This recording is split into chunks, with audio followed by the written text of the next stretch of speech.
Good afternoon and welcome. 366 days of amazing stories with the Omer.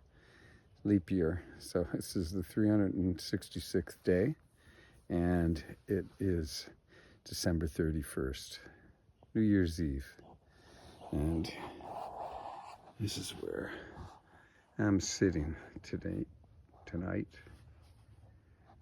Sun is setting. Over there are orchards and gardens, Madrone Forest. House is over there, cool little tree house. Nestled into basically the wilds here. So the last few days I've been talking about authenticity. Yesterday about how to be a good animal and being a good animal, how important that is. And today I just wanted to reflect a little bit on the web of life and how if we were to be making decisions on our realization that we are but a part of that web of life, and the entire web of life was critically important even for our own survival and well-being, then we'd be taking a lot better care of all the other life on the planet. Our unity, our connection with everything else is really, in my opinion, what we should be embodying and focusing on at this point in time. Understanding our place within that web.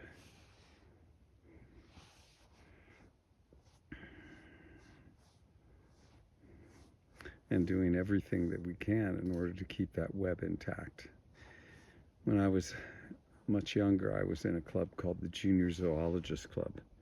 I got into it when I was in 6th grade. And it was run by Barry Wakeman, Cincinnati Zoo. He was the zoologist at the zoo. And it was really an amazing program that he created, teaching us about the diversity of life, not only in the wilds around Cincinnati, but also at the Cincinnati Zoo, where we just had all these different life forms to look at and see.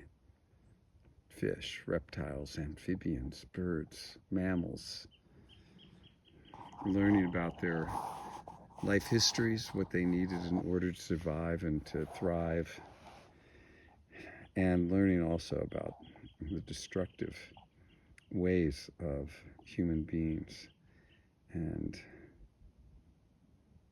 how even back then in the 1970s it was clear that we were creating situation after situation, pushing species to extinction or to the edge of extinction.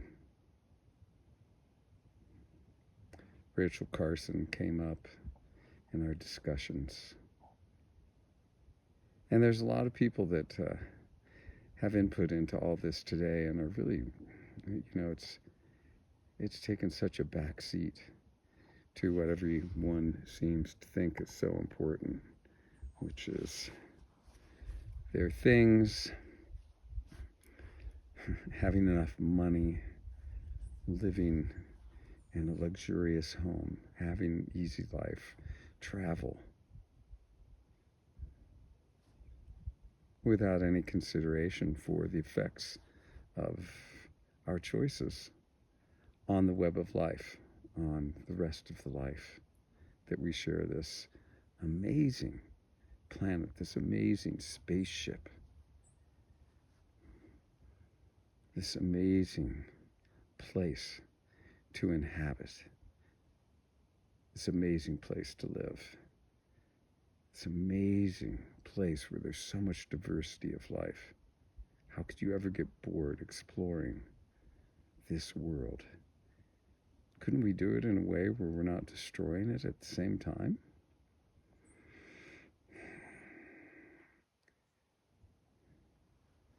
So today, as our calendar turns from 2024 to 2025, I would encourage everyone to really take a good look at what they are connected to, what we're connected to. What is it?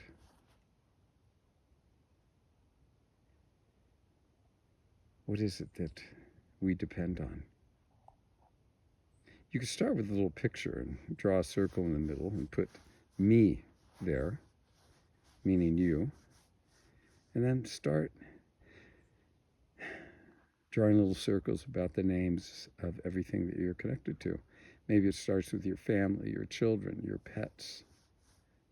But then you can just expand from there. And you may be surprised what you come up with from that exercise. How many things you will end up being connected to. Maybe you'll find that you're connected to everything. And maybe once you realize that you are connected to everything, you'll realize how important it is to take care of everything, including even those people that you don't get along with. Maybe they're your best teachers, your best gurus, so to speak. There was a story of a monk there was one of his brethren always gave him a hard time about things. Eventually that guy died, the guy that always gave him a hard time, and the monk that had been given the hard time was really, really sad. And his friends were like, "Why are you sad? You should be happy. This guy that was constantly insulting you is gone." He was like, "No, he was the only person that actually challenged me to look at myself and wonder and think about who I am and the effect I have on other people and other things and what I do, how I do it." I will miss him because he gave me his honest impressions. So, even those people, even all those things we don't like, ticks, fleas, poisonous snakes, sharks, who knows what else.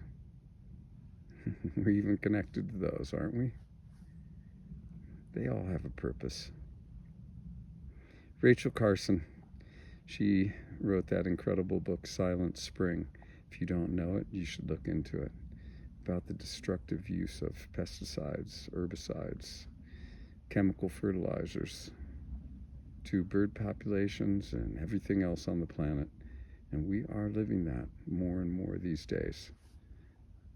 I watch every spring for the migratory birds that travel up and down the coast. The Pacific Ocean is a pretty great traveling beacon, and so a lot of migratory birds travel along the coast. It's pretty easy not to get lost. Our southern neighbor, Mexico, has very lax restrictions as to what is being used on their agricultural fields and their orchards. Insect populations are so critical to the web of life. They've really set up the foundation for so many other things to live. And if we mess with those insect populations, we immediately mess with all of the critters that feed on those insects, and then all the critters that feed on the critters that feed on the insects, and so on and so forth, until we get up to the apex predators.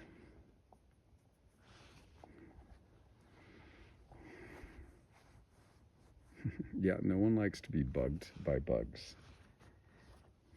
No one enjoys, that I know, being bit by mosquitoes. But they have their place in this incredible web of life.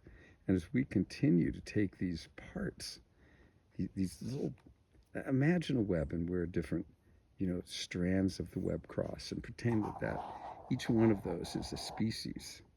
When we start to take out those little crosses, we end up with a terribly distorted web. It has holes in it. A web with holes in it does not catch bugs. A web with holes in it supports a meager amount of life compared to what it could. So please think about what you're doing. Think about what you're using in your homes. Think about every little product that you buy and where it comes from. Think about your connections to everything. I mean, if you're buying some detergent, you're connected to that detergent. And you're connected to the manufacturer that manufactures it, and where that manufacturer sources all of the ingredients for that detergent. Then you're actually connected with where that detergent goes. Maybe it does your laundry, then the water goes where? Hopefully it goes into a beautiful, organic gray water system that filters out whatever's in it, that uses the phosphates to actually grow and can nourish life as opposed to destroy it. But most people's detergents are going to go into the sewage system, which then turns into water that needs to be processed. I mean, the whole thing is a little bit like pretty complex when you begin to look at these tangled webs that each one of us are. Okay. Wishing you the best of New Year's Eve. Hope you stay safe, sober, and look forward to a new glorious year of authenticity. My opinion, New Year starts on the solstice. Winter solstice, days start getting longer. That is the real New Year to me. But here we are with our human-made calendar. And so Happy New Year. Happy New Year. Thanks for listening. What a accomplishment. 2 years of 365 days of amazing stories with Theo Mayer. A lot of blah, blah, blah. Okay.